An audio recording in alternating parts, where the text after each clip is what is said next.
Hey guys, it's John from Album Review TV, and today I'm reviewing the new Mumford and Sons studio album, Babel.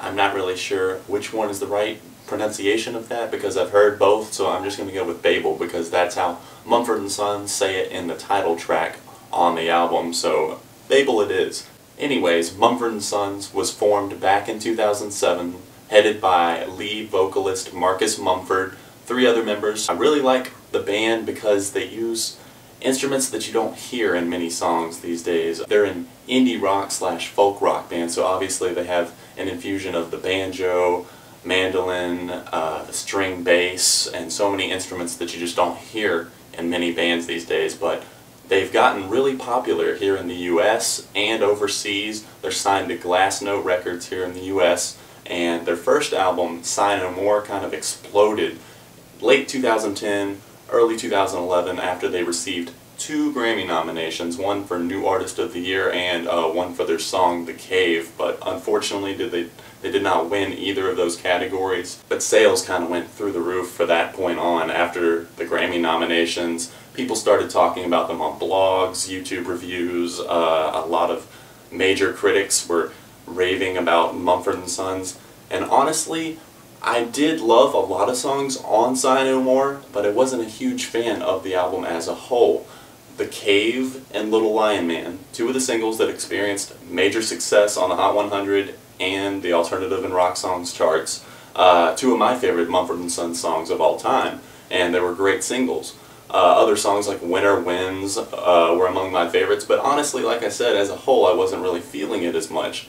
But here on the new record, Babel, I feel like there's something that wasn't on the last record, and that's so much passion and just emotion that you can feel behind the music, and it really helps me get into it. The strong instrumentation is another thing I wanted to praise about this new album, because I feel like instead of changing their sound, they've fine-tuned it and improved upon it, and they didn't do what so many artists seem to do these days and make something that's infused with electronics or something like that. I don't think the band would ever do that, but they stuck with their sound and improved upon it for sure and made a record that definitely beat out my expectations. The band really took their time writing the follow-up to Sigh No More, and what we have now is Babel. 15 tracks on the deluxe version, 12 on the standard edition. They wrote the record throughout 2011 and early 2012. During the past year or so, YouTube videos of live performances of new songs that were supposedly going to be on the new record and stuff were popping up online, and many of the songs were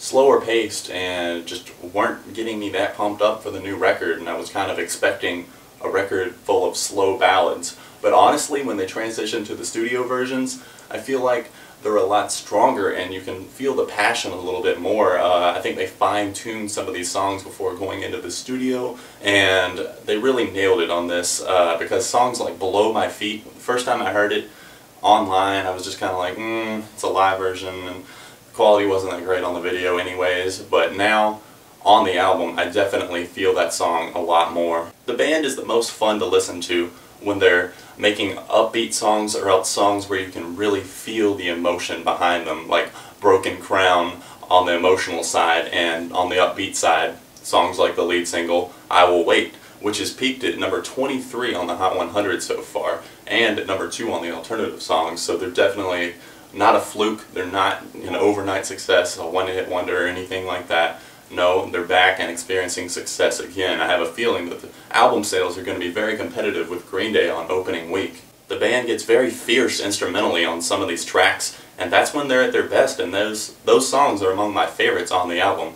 Now, starting with my favorites, my first favorite is I Will Wait, the lead single. Like I said, I already talked about that track. It's very upbeat, it's very catchy, and it's one of the best and most fun on the entire album. My second favorite, and my overall favorite from the entire album, is Broken Crown. This is a slow burner that just really builds up, and I love the instrumentation on this. This adds so much to the song, and it really just builds up, crashes into this emotional Marcus Mumford breakdown, and his vocals on this are just so fierce and intense. I can feel the emotions on it as he sings. It's just one that really sticks with me, and definitely one of the songs that I'm going to be revisiting the most from this album. The anger and angst that you can just feel, and the passion, the pure passion you feel behind this song, is what makes it my favorite on the entire album. The title track, Babel, and the second song, Whispers in the Dark, are two more of my favorites. They kind of open up the album with a 1-2 punch, really get things going. Two upbeat tunes. Holland Road and Lover of the Light are two more of my favorites. Lover of the Light kind of starts off slow once again, and I really like the instrumentation on this one as it builds up and just kind of crashes into something that becomes a really, really strong tune. Hopeless Wanderer, a track that has a very, very strong chorus, is what rounds out my favorites. Overall, like I said, this album definitely beat my expectations for sure, which is awesome. I like it when albums do that. I give the album a solid 4 out of 5. The album has grown on me with each listen, and I've developed more favorites each time through until I finally developed a list that I felt suitable to express how I feel about the album. And I'm definitely going to be picking up my copy of it when it's released in stores here in the US on September 25th, the same day as Green Day's Uno official release date. What do you guys think? I always want to know. Please leave it in the comments down below. And as for the last video with the contest and everything, I got something on YouTube telling me that the views and analytics had kind of messed up for a 2-day period, and that was right when I uploaded my video.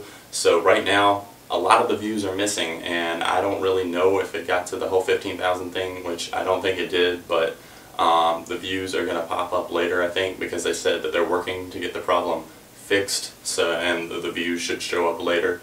And I've seen this before, I've seen it happen before, so we'll see what happens with that. But for now, guys, thank you so much for sticking with me, subscribing. You guys are awesome. Coming up, I'm going to try to review Set It Off, Cinematics, Matt and Kim's Lightning, Papa Roach's The Connection, and several other albums. Those are just a few of the ones that are chilling in my iTunes right now. So many albums out that I'm having trouble finding the time to listen to them all.